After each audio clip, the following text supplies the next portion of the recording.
Jerubu ni sikit lah. Tuhan kata kalau nak ikut aku, aku nak ubah langit ni bagi jadi besi. Biar hampa panas rentung duduk atas muka bumi ni. Ditengokkan kepada perangai orang yang duduk atas dunia lah ni. Budak-budak mudanya dengan perbuatan zina yang berleluasa.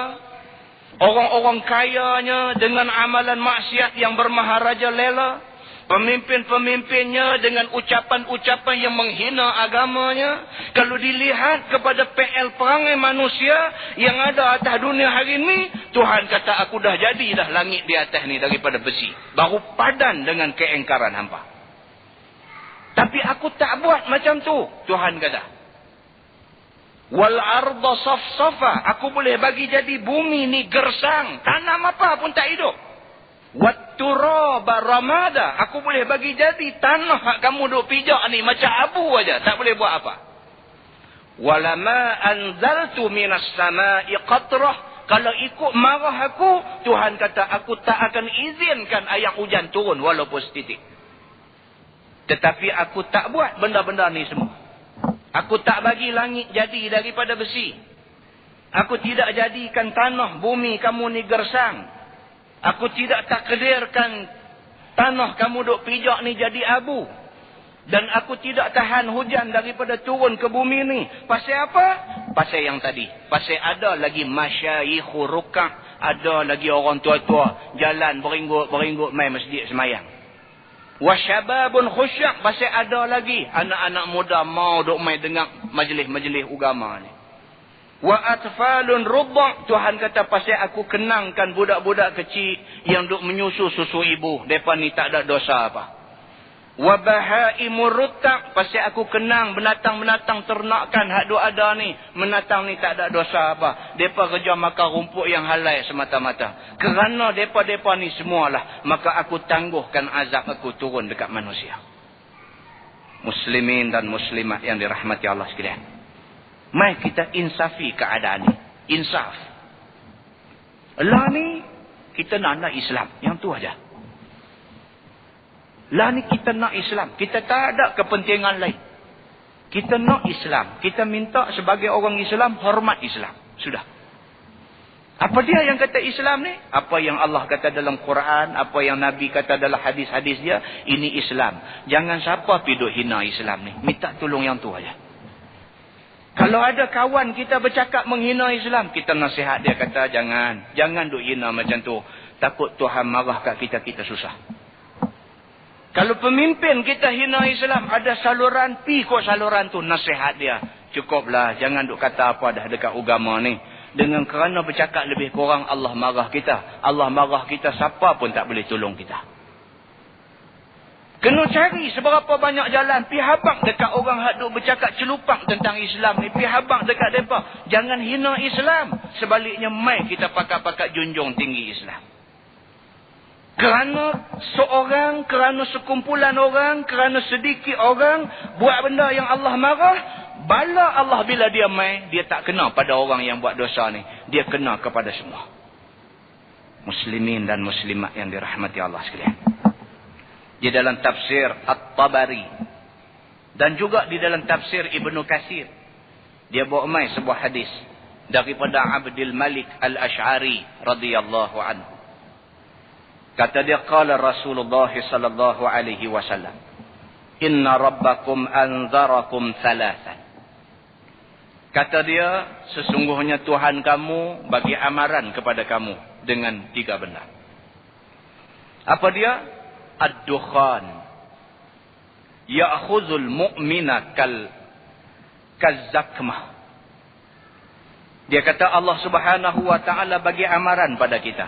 Yang pertama, amaran Allah tentang ad-dukhan, tentang jerubu.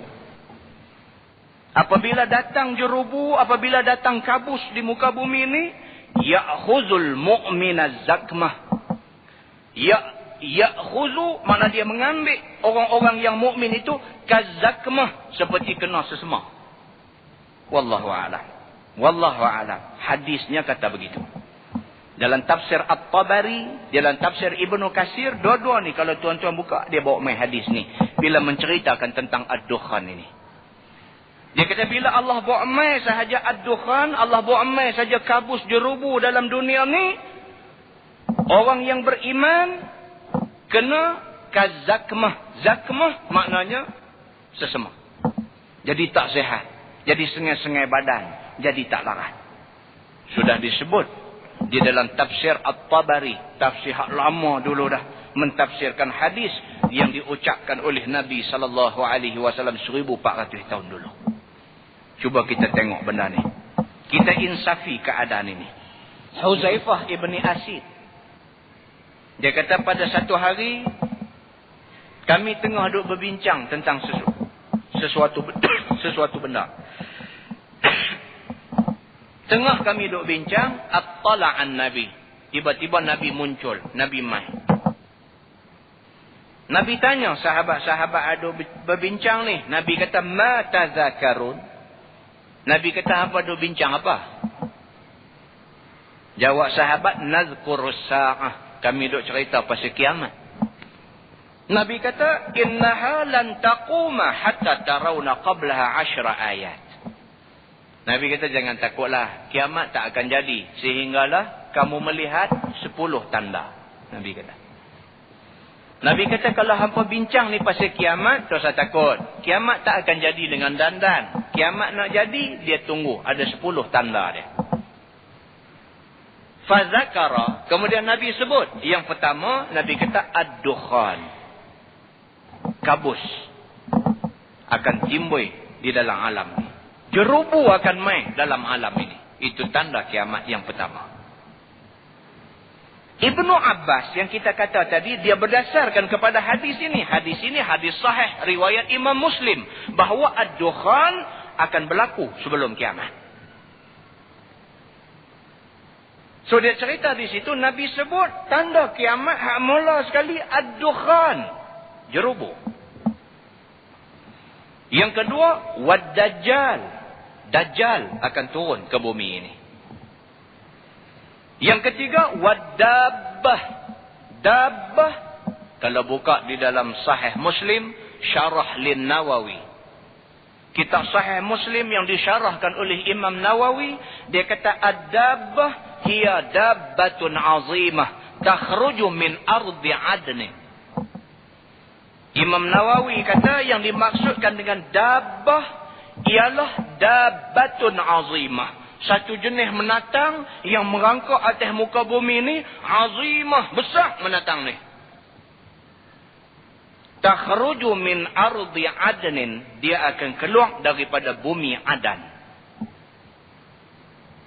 Kemudian kata Imam Nawawi, bagaimana kaifiat, bagaimana rupa dia, macam mana kaki dia ada berapa dan sebagainya, wallahu a'lam. Allah yang lebih mengetahui.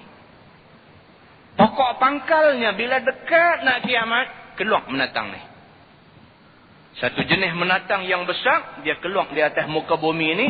Apa dia nak buat, hanya Allah yang mengetahui.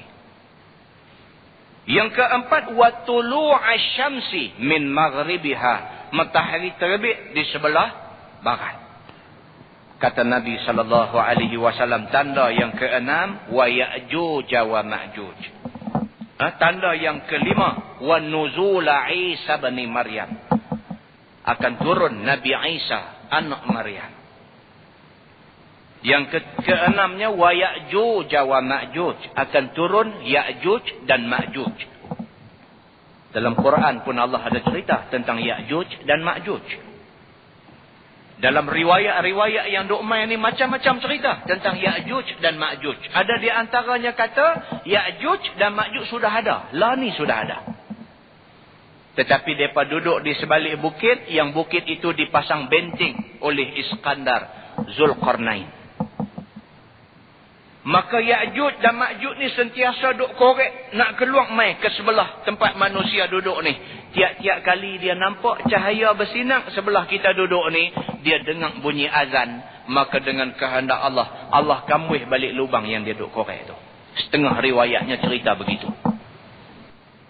Apabila dekat nak kiamat, manusia makin lupa dengan tanggungjawab agama. Rumah-rumah Allah sudah tidak dibesarkan lagi. Kalau di Pulau Pinang sambut merdeka, seronok